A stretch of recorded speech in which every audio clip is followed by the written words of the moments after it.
What is up? It's your boy Aing here, bringing to you guys a brand new freaking video, man. So look, listen, today we got a fun one. Today we got an exciting one. Today we've got a banger. But of course, before we get started, if you find this video funny at all or insightful, please leave an early like, a comment, and a subscription. We're on our road to 1 million subscribers, and we're right there. We're so close. We just need a little bit more support. Today's video, we're gonna be talking all things 285 because tomorrow we're chopping up some bodies. Whoa. We're doing the body mount chop tomorrow, so without further ado, cue the montage. Oh, sorry, real quick. Do you guys like the montages, the whole like recording something, slow motion? I didn't know my camera had that much slow motion, but now that it does, it's like one of those new things that okay, so do you guys like it or not? Just let me know. I won't do them again if you don't like it, but if you do, enjoy.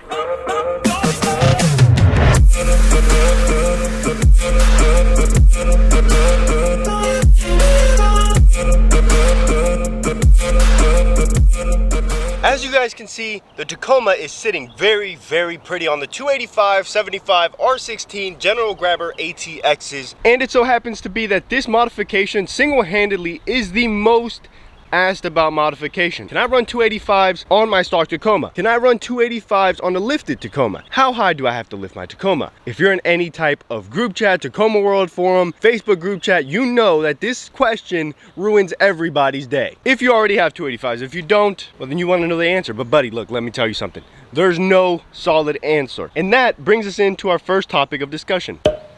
So while I was in the process of building this truck up, buying all the parts and modifications for it, I did some research. The thing is, I did the research with experience, meaning I've already bought 285s, I already ran 285s and had no problems at all. And I did the same with this one, 285, 75 R16s, and I bought a wheel that is skinny, 16 by 8 with a -12. Now before all of you guys get antsy and say, oh, it matters about the offset, 17 by 9.5 with -12. So a wider, taller wheel pushed out the same amount, no rub at all. So if you're interested in buying 285s and you want to know the answer before you buy them, unless you're buying someone's exact wheel and you know exactly the problems they have, your problems are going to be different.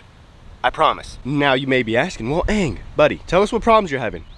Well, if you insist, you can really run into a couple different problems when you're running 285s. There's a problem with the offset. You see how my tire sticks out past my body? We are thick. That's a problem. Well, I mean, it looks cool, but it brings problems. But if you try to avoid that and you don't do it right, you will rub on the upper control arm right here. When this starts to make contact, that is not a good day. In this case, we are rubbing a little bit on the pinch weld. We're rubbing a little bit on the body mount. You can kind of see it right there.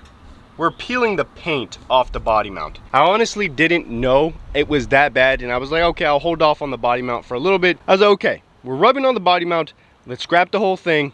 Body relocate 35s. That's what was my plan. 35s are now maybe a little bit further in the future versus right now. So after I get the body mount chop, we are gonna be a-okay. The truck is not rubbing anywhere else. We're clear in the upper control arms. We're clear up front. Unfortunately, okay, look, I wanted to do the Viper cut, but it hasn't rubbed up front. Sandy has not heard a single noise from the front. Sandy's like, no, it's not necessary, don't do it. On the other hand though, the body mount is it's frightening. It scares me every time I drive, and it's a must. I need to get it done. On this side, you can see where it's kind of like smooth paint, where it's not dirty. The truck is rubbing there. The thing is, I never hear it rubbing. It must be a very slight rub. Nonetheless, it's still rubbing. Now I understand, you guys think I'm some genius and I know everything. I'm not. I appreciate it, but come on guys, I'm not. If I was just rubbing on plastic, that's fine. The way I think about it is like this. My fist is the tire. Whenever I'm rubbing on plastic, it can break it. It's no problem. Whenever I'm rubbing on metal, I feel like there's something holding on. It's making whatever turns the tire work more than it needs to. Metal does not bend as easy as plastic. That I know. So that's why getting this cab mount chop is so important to me. When I was doing the intro, I saw this and it kind of freaked me out because I've never seen one this huge. That is a big caterpillar. I'm gonna touch it. Never mind. You're good, bro. On the bright side though, once this is all done, once I get my cab chopped up, okay, we are gonna be in a very good spot. Truck's gonna be pretty much done as far as major modifications, major repairs. Then we're gonna be in the clear to start adding more and more changes. I never added that other side step, been super busy. I still need to find some nice fog lights. I wanna add some type of roof rack. After we get that bad boy done, let the mods begin. I hope Sandy's not watching this part of the video. So let me know down below in the comment section what problems the 285 gave you. I know there's a lot of people who are like, oh, I got 315s and I don't have a fender. I get it.